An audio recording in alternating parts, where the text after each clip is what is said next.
I vividly remember the first time I watched Prisoners and feeling intensely shaken when I saw this shot. You gonna make me use this?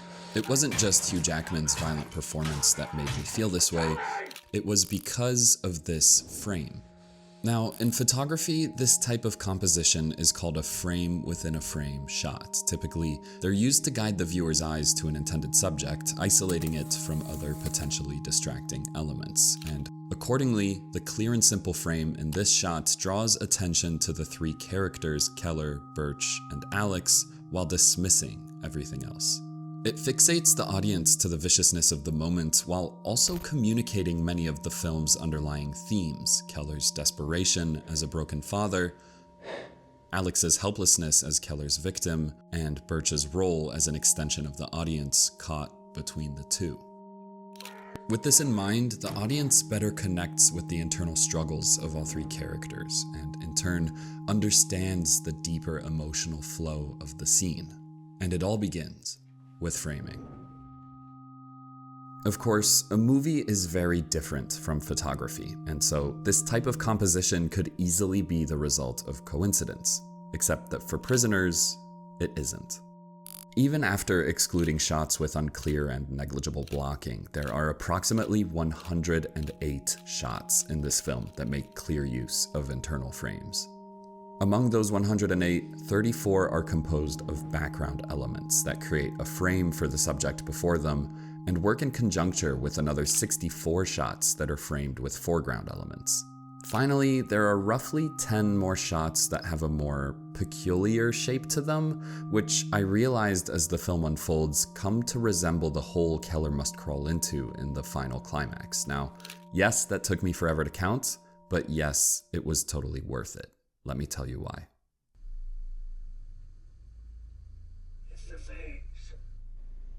Prisoners is a movie that ebbs and flows until it explodes in its third act, and the deliberate use of this exact type of composition is what guides the audience to unconsciously feel its tension, connect with its characters, but also realize its most fascinating aspect: the maze. It looks more like a maze than a map. He's got a thing for mazes. It may not physically manifest until Bob Taylor's introduction, but emotionally, it's present from the film's first act. My son already told you that the guy was inside the RV just watching. We haven't found any physical evidence inside the RV. Keller's maze is psychological and comes as a challenge on his faith that forces him to confront the more violent parts of his nature. Tell me where they are! His torment almost leads to the destruction of his family despite his best efforts to protect them. He neglects his wife. Please make her go home. His son. You're gonna bring her home? She's dead. You can't do anything. You've been leaving me and Mom here while you've been going out and getting fucking drunk. You think I can't smell it on you? Shut up! And regresses back to old self-destructive habits as he attempts to restore his family. On the other hand, Loki's maze expresses itself through his hunt for justice, following his intuition, despite the evidence pointing elsewhere. Naturally, these mazes exist in the narrative, but they come to life through the film's multi-framing. Of those 108 shots, most of them cluster together during key moments, suggesting that they are merely steps to reaching the center of the maze. My favorite example of this meticulous filmmaking is when Keller and the Birches decide how far they can take Alex's torture. Almost every shot in the scene's 4-minute runtime is multi-framed, giving substance to the moral impasse its characters find themselves in, and a sense of unease as to what the result might be. Stop.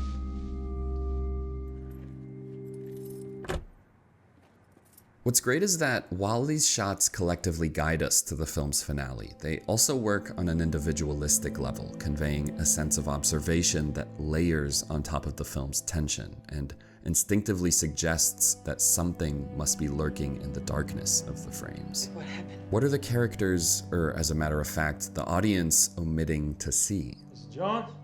Are there clues sitting in the darkness, or on the contrary, are they hiding in plain sight? Now that we understand the framing, its ambitions, and the effect on both the characters and the audience, let me ask you a question. what's the similarity between these three shots?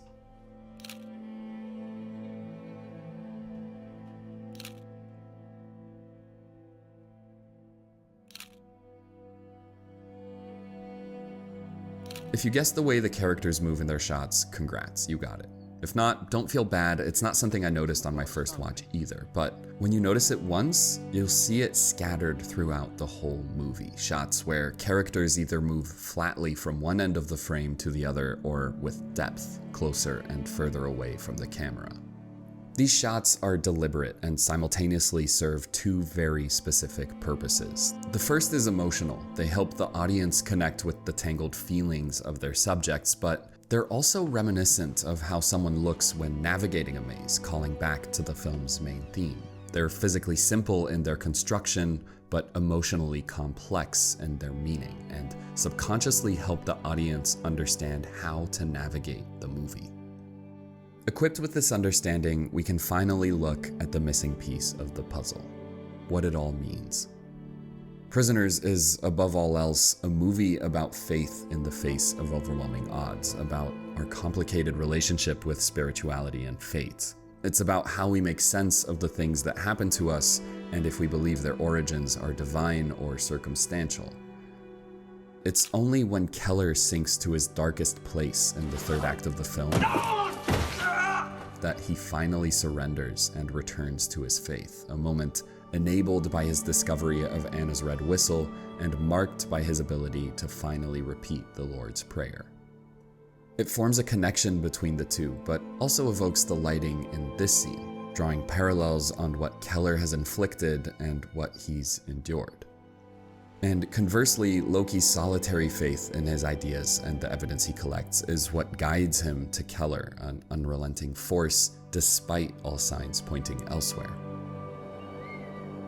The fact that the film's two most faithful characters end the movie together through their beliefs is honestly pretty beautiful. I know a lot of people had issues with the movie's end, but I think it's pretty fitting. By not showing us Keller's rescue, we're left with a choice. Do we have faith that Loki will find Keller, or don't we? What are we willing to choose, and what are we willing to accept? By leaving this choice in our hands, the movie becomes a moment of reflection, of confrontation with its themes, rather than a resolution of its narrative.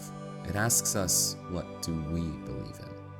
This is what Denis Villeneuve does best. He examines the human experience through an honest lens and lets the audience decide for themselves how they feel. This quality is what makes his movies so incredibly rich and rewarding. They have a massive scope in terms of their ambitions, and yet manage to portray the complexity of the human condition with brutal honesty. What we do with that is up to us, but if you're willing to face the darkness of his subject matters, there's insight to be found in the light.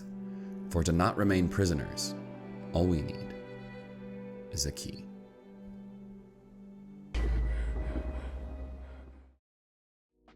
Hey guys, thanks a lot for watching this video. I know it took a little bit longer than I was hoping to get out there, but I'm between a move in my personal life and work things, so thanks for bearing with me and checking this out all the way through. As usual, if there's a suggestion you have for a movie I should cover, just leave a comment down below and I'll make sure to check it out. With that being said, thanks again for watching. I hope you enjoyed it, and I will see you next time.